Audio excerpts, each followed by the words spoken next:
Right now, there's actually a turtle caught in the wall.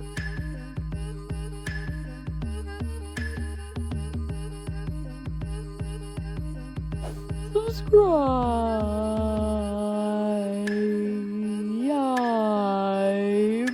What's up, everybody? Welcome to jusTurtles. It's interesting. When we started this journey a year ago, Kevin and I had talked about what we thought some of the ideas would be for videos, right? Like we should get out and see this person in this place and all that sort of stuff, which we've done a lot of that. In fact, we've done so much of that we haven't been able to do what we felt like was our money in the bank, right? What we had to stack the deck for success. And that's my own collection. I've got hundreds of turtles here at my home, on my turtle farm, so to speak. I do specialize in small turtles, so if it sounds like I'm a turtle hoarder, please know that they're all well cared for, and they're all small turtles that don't require quite as much space as a lot of the people that we visit. But that was part of the idea, right? If I have these small turtles here that work for me, that we'll have an opportunity to get out and see zoos and large-scale keepers around the country that are doing amazing things for turtles and tortoises. Well, we were very successful in our first year, and we visited so many people that we really didn't have much need to really document what's happening here on my own turtle farm. But let me tell you, we would be remiss not to actually go into what's happening right now, because this time of year is the absolute best time of year, and that is baby turtle season.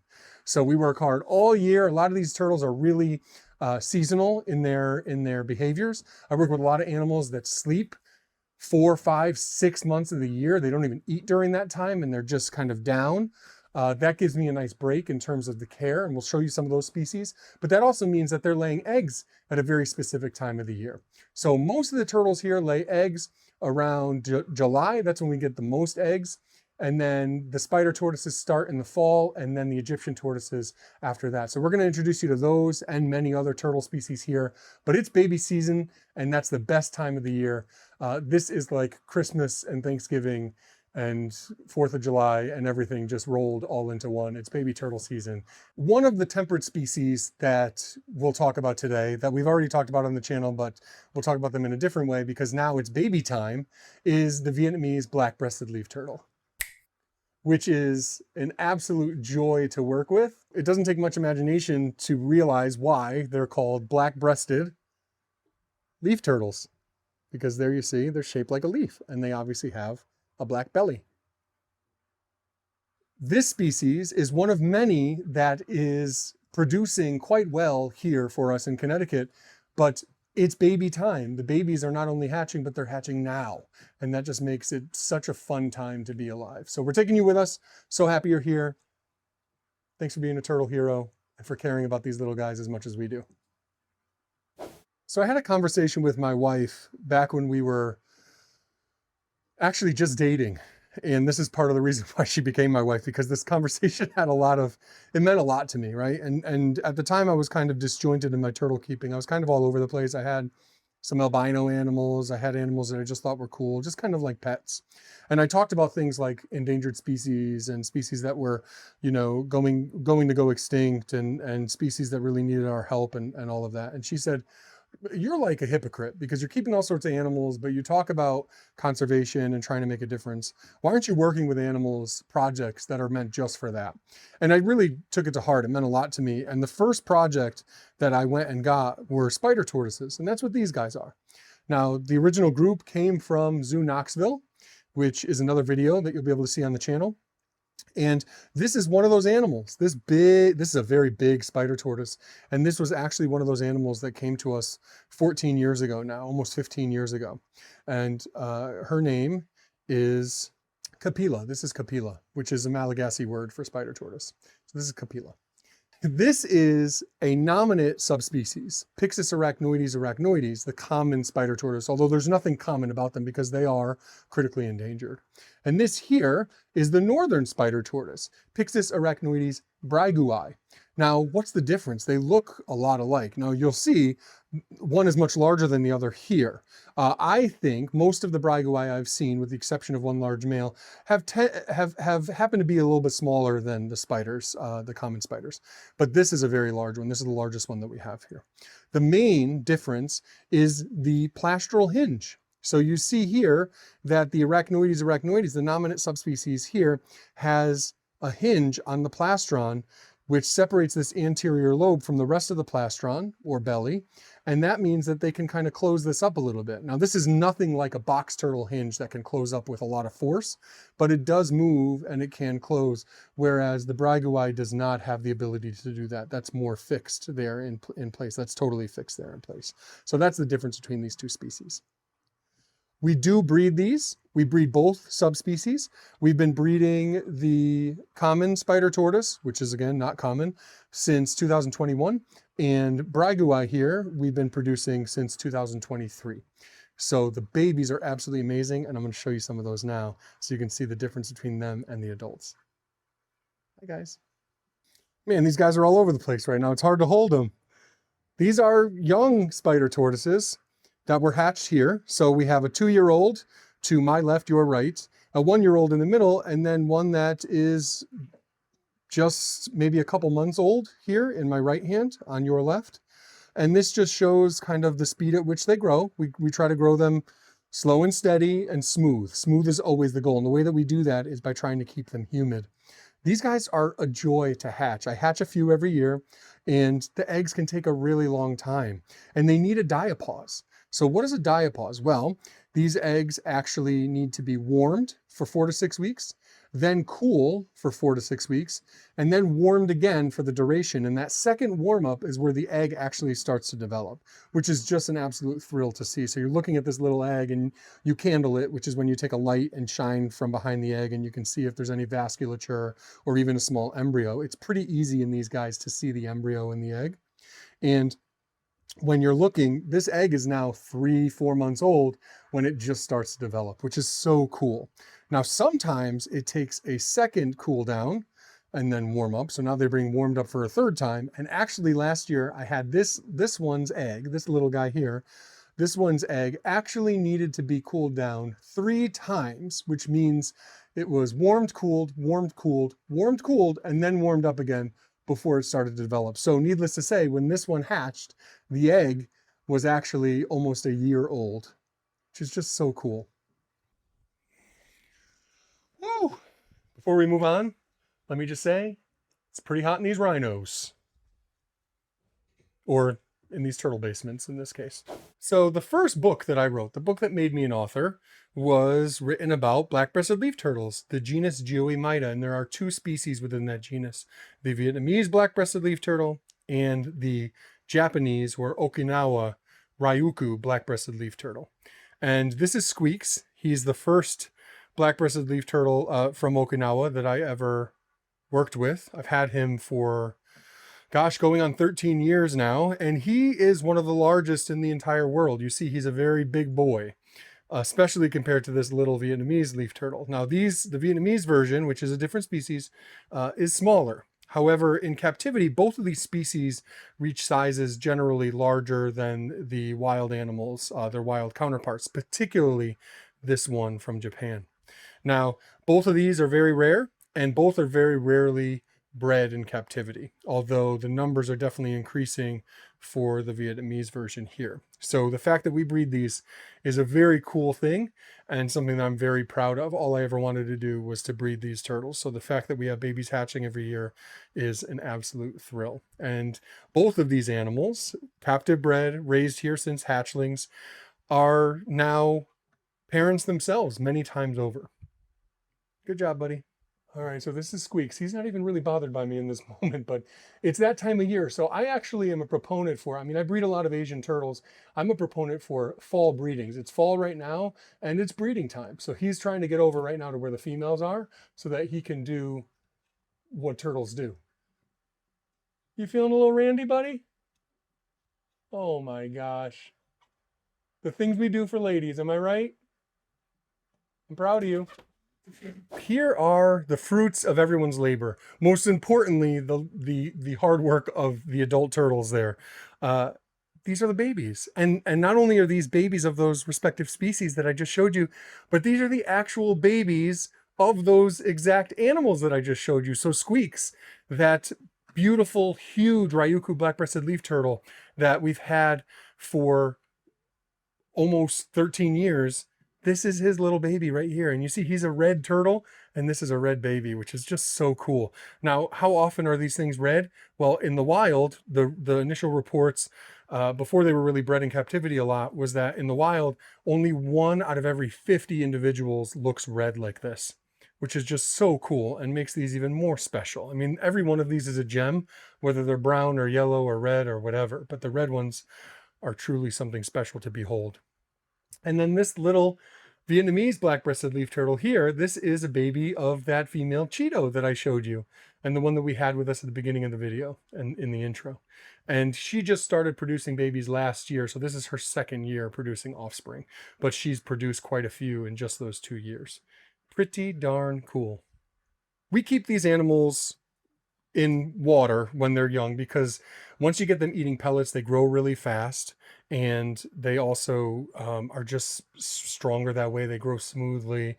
You can keep them individually, and that keeps the stress down, which is really important for both of these species. Behaviorally, they're really quite different. What's interesting is the Japanese version here has hybridized with several different species, most commonly the Chinese box turtle, which is from a totally different genus. So it's not closely related like these two turtles are. And this species here has hybridized with the keeled box turtle, which is like 10 times its weight, literally 10 times its size. And behaviorally, there are a lot of differences. This is a much bulkier, hardier turtle, stronger, less likely to succumb to, issues related to stress. But they're much harder to hatch. So the eggs are really, really difficult to hatch. So just a little bit of differences, but both are really inquisitive. The Spangler eye here from Vietnam, you can keep almost like a gecko. So you can keep them with a lot of plants and things like that because they're not going to trample everything because of their small size.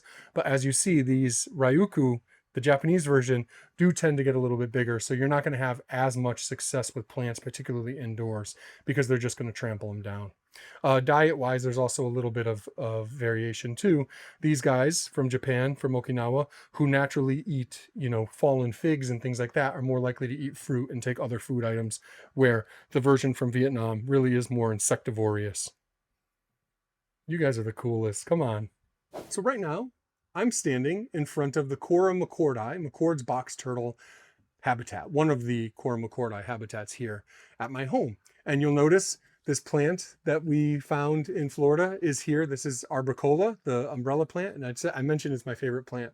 And they certainly love it too. It gets a really hard kind of trunk down at the bottom, so it withstands a lot of wear and tear from the turtles bumping into it and climbing over it all the time.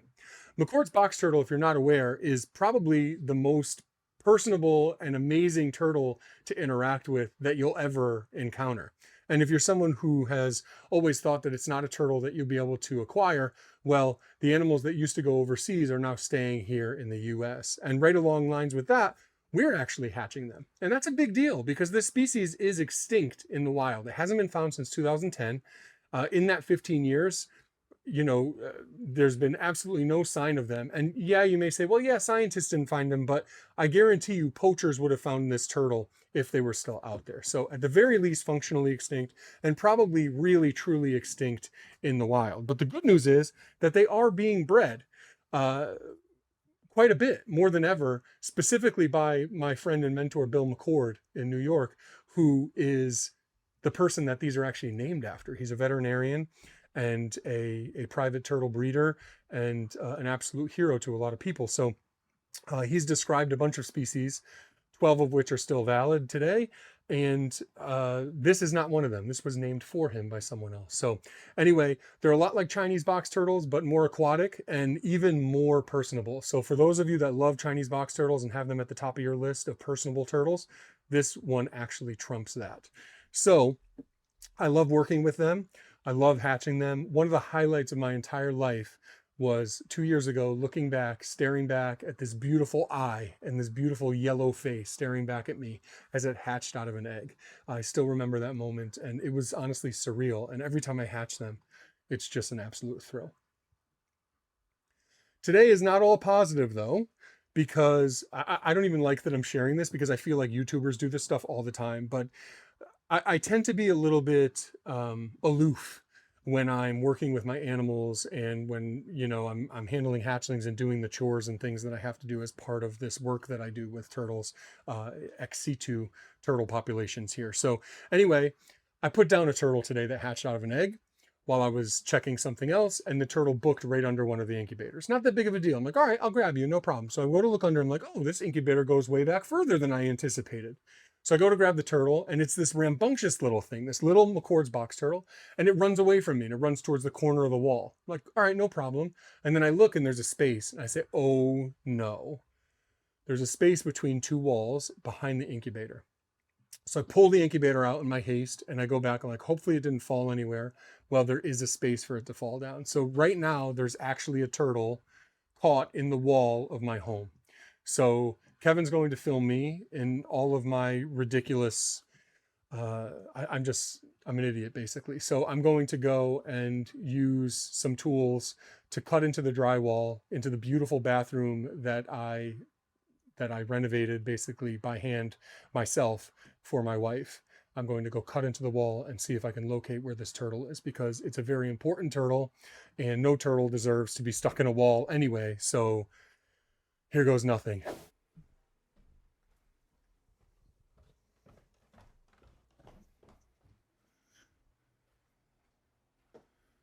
So this is the incubator, one of many. It's made from a mini fridge. The one behind me here, this was actually built for my college mini fridge, but this one actually was built by a friend of mine who passed away.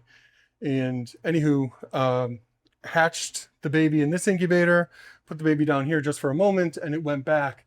And this wall, behind this wall, is where that space is and where the hatchling was able to go and fall down. So we're gonna have to go into this bathroom that I finished to try to look for it. I'm not excited about this, because not only do we have to do all the work to try to find the hatchling, and not only is this eating me up inside because I'm worried about the little turtle, but I also am going to have to fix the bathroom that I'm going to have to like partially demo right now. So I just have to like take my mind off the fact that I'm even doing this, because this is not fun at all. Oh, here goes nothing.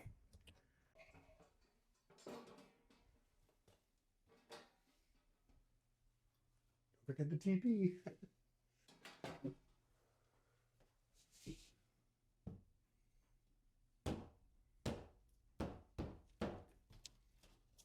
So my saw wasn't working, so just a bunch of hole in the wall, and I'll have to fix that.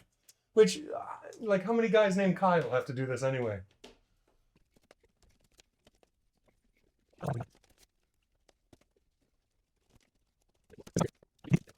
It could be here, or it could be here. Probably could have started at the bottom. Whatever, I'm gonna have to do the whole wall.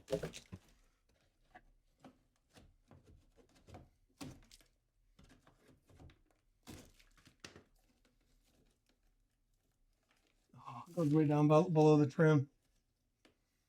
But the only spot for it is right there, is that angle. That's the hole. Yeah.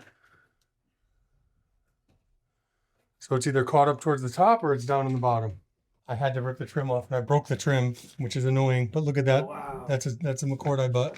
Okay. Can't even believe this. What a freaking joke. It's alive.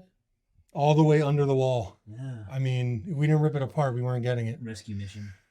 Absolutely.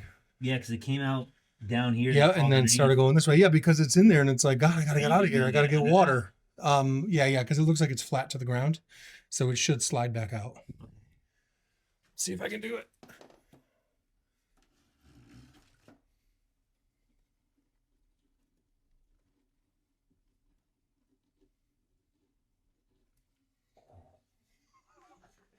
Rinse them off. There it is.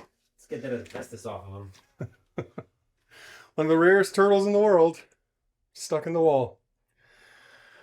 Oh, well, at least we rescued it, right?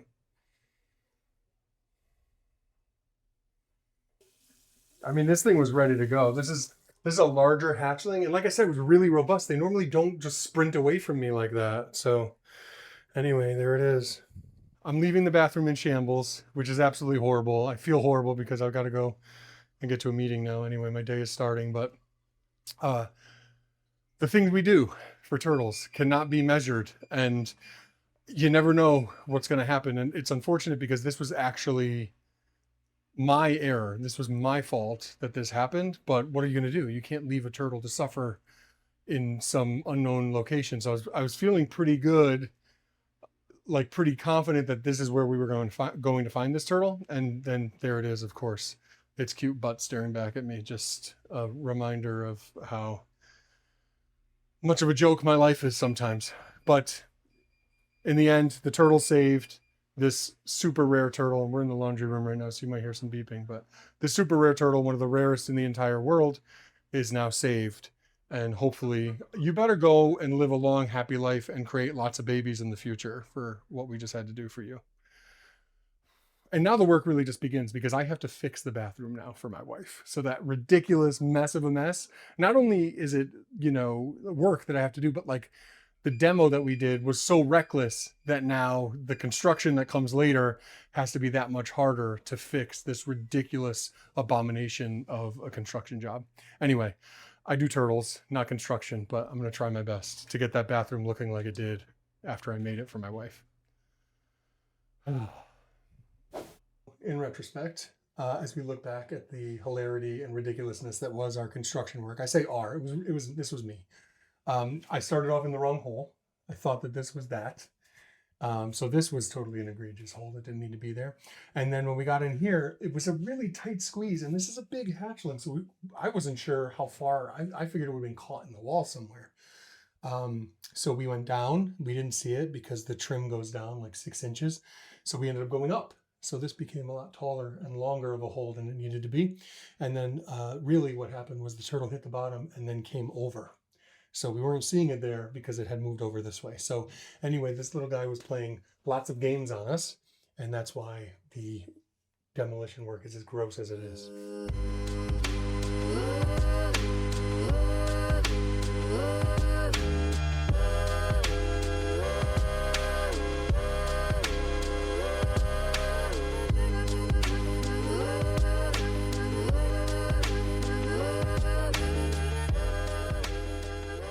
So I used 3 incubators. I was not planning on filming this area today, so please forgive me how dirty this is, but here we are. This is the original incubator. We expanded out. I now have 2 mini fridge incubators, and then this third one is a sea serpent's hot box. Why have 3 incubators? Well, different species have different requirements, and then also with most turtle species, their temperature sex determined, so we can actually we can play God a little bit and determine what the gender of the hatchling is going to be. So we might want to go into the hotter incubators for female, and this one has a larger temperature range between 83 and 87. This one is warmer, more like 87 to even 89. So a lot of tortoises get incubated in here. And then this is 81 to 82.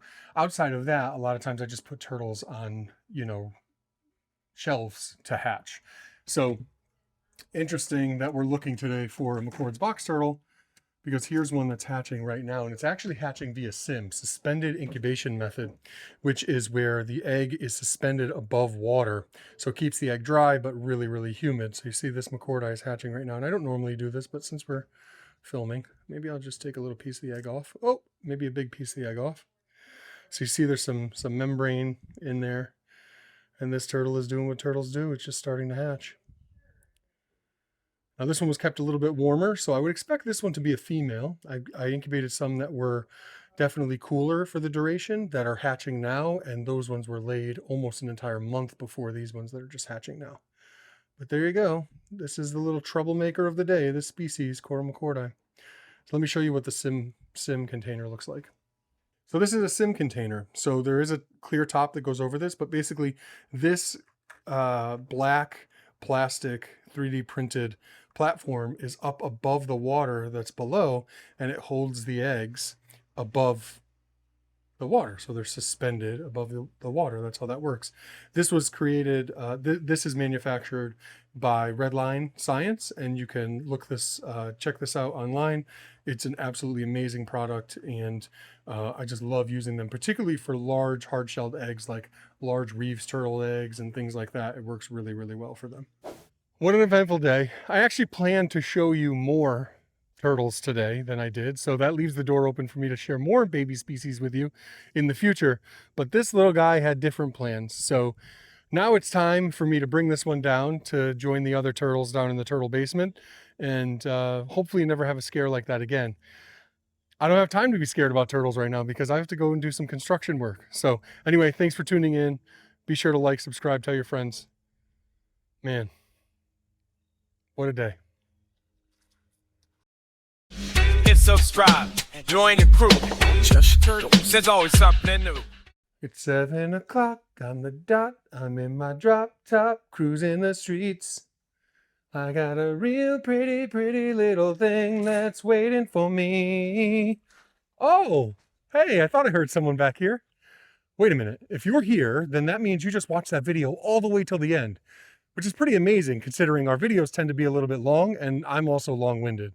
So thank you. Thank you for being a part of this community. Thank you for making the world a better place for turtles and tortoises because it really means a lot. Oh, that was weird. Anyway, since you watched this long, if you haven't already subscribed, you should consider doing so via this link here in the corner of the screen. Also, if you like this video, I know you'll love our other videos, which you can access here in the other corner of the screen. Like the drip that you saw during the video? I know you did. And yes, I know I'm old. You can access that via this QR code here. And lastly, my Amazon author page, because I am a turtle author. I've written several books about turtles. You can access via this QR code.